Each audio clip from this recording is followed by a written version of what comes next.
How you doing, good people? This is the 8-Bit Animal. Okay, so today's game.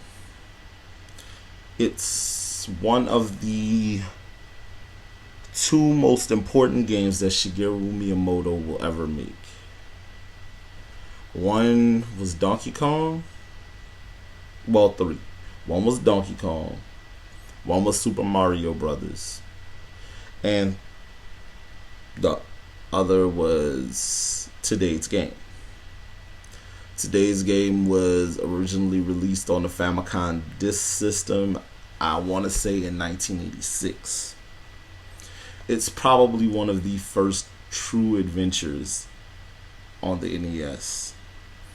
And it changed the way adventure games were played forever after. It has a pretty decent story, a lot of hidden secrets, and it's probably the first game on the NES that had that true ending, but it took you 2 playthroughs to get to it.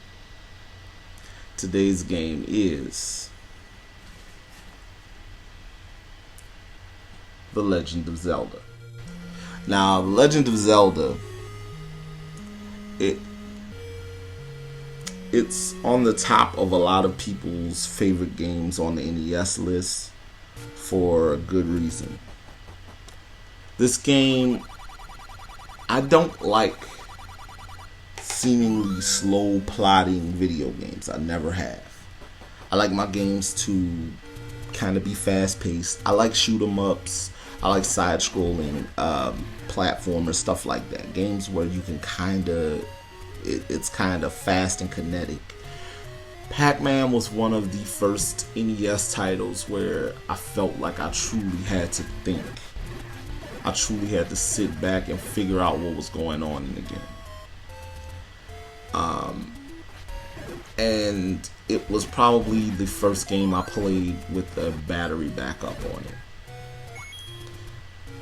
The game is set in the mythical kingdom of Hyrule.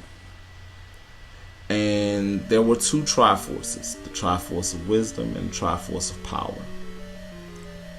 Ganon has the Triforce of Power, and he seeks to wrench the Triforce of Wisdom from the clutches of Princess Zelda. Zelda breaks the Triforce up into 8 pieces and scatters them all over Hyrule. And she charges a young warrior named Link with finding those, defeating Ganon, and taking back the Triforce of Power from him before he can merge the 2 Triforces and take over the world. Now, when you start the game, you're unarmed. There's no way to defend yourself. You're dropped in the woods. You have nothing. Until you go into this little cave.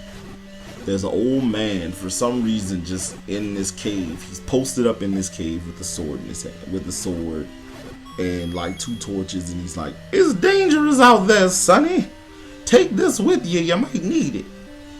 So you grab the sword, and from the looks of things, you stab and kill the old man in the process of grabbing the sword. But you hear the most iconic "I got an item" music in gaming history.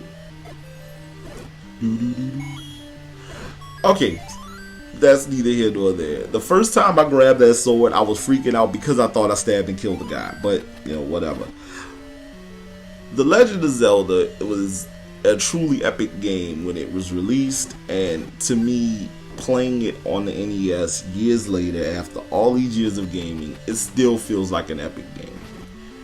I mean, there are dungeons, there are, mountains and fairies that replenish your health. If you find a pool with the fairies, and the fairies will circle you and replenish your health. And there are merchants and games of chance and an old lady in a cave that tells you where to go, and hidden passageways to dungeons and all this other stuff, and mazes, and a little bit of everything in this game.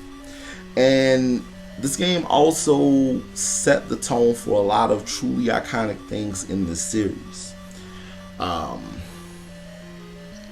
Big chunks of the soundtrack that are staples of the Zelda soundtrack were started in this game. Many of the more well-known enemies, Octoroks, likes, those knights that only animate if you bump into them.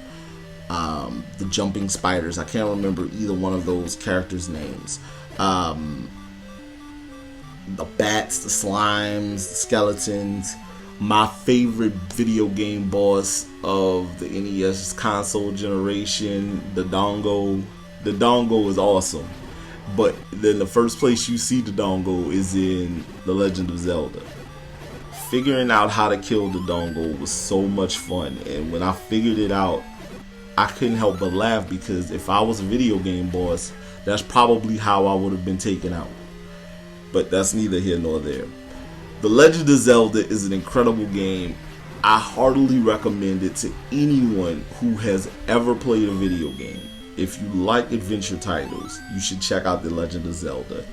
If you hate adventure titles, all you play are sports games, and you want to just have the experience, I recommend it. Get The Legend of Zelda. You will not be mad at the fact that you have it sitting on your shelf with your other 4 NES sports games, because why would you get an NES just for sports games? Never mind. That's up to you. But The Legend of Zelda is an iconic title. It's the first in one of the most beloved series in gaming history. Even staunch Nintendo haters can find something they love about The Legend of Zelda. So with that in mind, you should pick up a copy of The Legend of Zelda. You can skip Zelda 2 because Zelda 2 was truly an acquired taste, and just go straight to A Link to the Past on Super Nintendo. But The Legend of Zelda on the NES, definitely. This has been the 8-Bit Animal. Tomorrow's the grand finale of the summer of 8-Bit, and I'll see you there.